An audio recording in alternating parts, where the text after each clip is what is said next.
જેઠ પૂર્ણિમાના પવિત્ર દિવસે આવતી 29મી જૂન સોમવારના રોજ સૌભાગ્યવતી મહિલાઓ વડ સાવિત્રીનું વ્રત પાલન કરશે।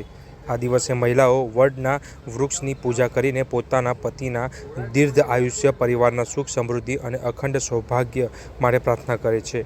ત્યારે દેવેશ્વર મહાદેવ મંદિરના પૂજારીએ જણાવ્યું હતું અને તેમણે માહિતી આપી હતી કે જે ખાસ કરીને ગુજરાત, મહારાષ્ટ્ર અને દક્ષિણ ભારતના અનેક વિસ્તારોમાં આ વ્રત જેઠ પૂર્ણિમાના દિવસે ઉજવાય છે, જ્યારે ઉત્તર ભારતમાં જેઠ અમાસે આ પરંપરા વધુ પ્રચલિત છે।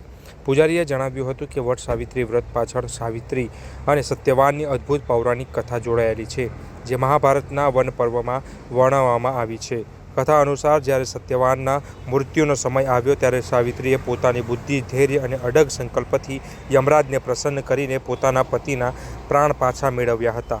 આ પ્રસંગ ભારતીય નારી શક્તિ, સમર્પણ અને પ્રેમનું જીવંત પ્રતીક માનવામાં આવે છે।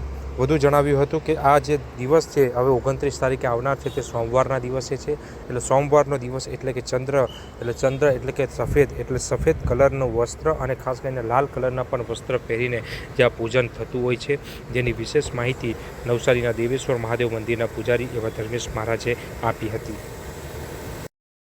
જય દેવેશ્વર। આપણા ભારત દેશ જે છે તે કર્મ અને ધર્મની ભૂમિ કહેવાય છે, જેમાં સનાતન ધર્મમાં ઘણા બધા વ્રત અને ઉપવાસ આવે છે। એમાં ખાસ કરીને જે સ્ત્રીઓ છે ઘણા બધા વ્રત અને ઉપવાસ કરે છે। એમાં એક જે પતિવ્રતા સ્ત્રીઓ જે હોય, જેના લગ્ન થઈ ગયા હોય, તે લોકો એક વડ સાવિત્રી વ્રતનું પૂજન કરે છે। જે વડ સાવિત્રી વ્રતનું ઉલ્લેખ પુરાણોમાં કહેવાય છે કે જેવી રીતે યમરાજ સત્યવાનનો પ્રાણ હરવા આવે અને તે સમયે સતી સાવિત્રીએ પોતાના સત્યવાન પતિના પ્રાણ બચાવવા માટે યમરાજને પ્રસન્ન કર્યા અને પતિને પાછા ફેરવ્યા। તે જે વ્રત છે વડ સાવિત્રીનું વ્રત કહેવાય છે। જે વડ સાવિત્રીનું વ્રત આગામી 29 તારીખના રોજ સોમવારના રોજ આવે છે, જે જેઠ મહિનાની સુદ પૂનમે ઉજવાય છે। તે આ વખતે વડ સાવિત્રી વ્રત પૂજન 29 તારીખ સોમવારના રોજ થશે, જેમાં સ્ત્રીઓ જેવી રીતે લગ્ન થાય ને લગ્નમાં જેવી રીતે સ્ત્રીઓ સોળ શૃંગાર કરીને તૈયાર થાય તેવી રીતે તૈયાર થઈને અને ઉપવાસ રાખીને સવારથી જ વડ સાવિત્રીના નિમિત્તે વડનું પૂજન કરે છે, જેમાં 1650 થી વ્રતનું પૂજન થાય છે। બ્રાહ્મણ દ્વારા વૈદિક મંત્રોથી પૂજન કરે છે। પૂજન પૂર્યા ત્યાં પછી શણગારનો સામગ્રી અર્પણ કરે છે અને ત્યારબાદ વડની પ્રદક્ષિણા કરે છે અને ત્યાર પછી એ પ્રસાદ રૂપમાં જે પ્રસાદ ચડાવેલું હોય એમાંથી જે ફ્રૂટ બ્રાહ્મણ બહેનોને આપે છે તે જ ગ્રહણ કરીને આખું વ્રત ઉપવાસ કરે છે।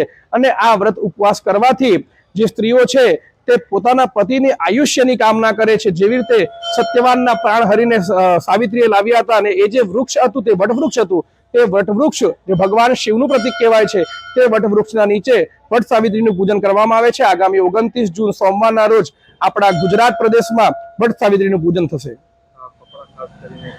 આ 1650 નું વ્રત જે 1650 નું વ્રત કરે છે તેથી સ્ત્રીઓ સોળ શૃંગાર કરીને કરે છે, જેમાં ઘણી બધી વસ્તુઓ શૃંગારમાં આવી જાય છે અને દિવસો પ્રમાણેનું એમ કહેવાય છે કે કપડાં પહેરવા જોઈએ। તો આ વખતે જે 29 તારીખે વડ સાવિત્રી પૂજન છે તે સોમવારના રોજ છે અને સોમવાર એટલે ચંદ્રનું પ્રતીક શ્વેત કહેવાય છે।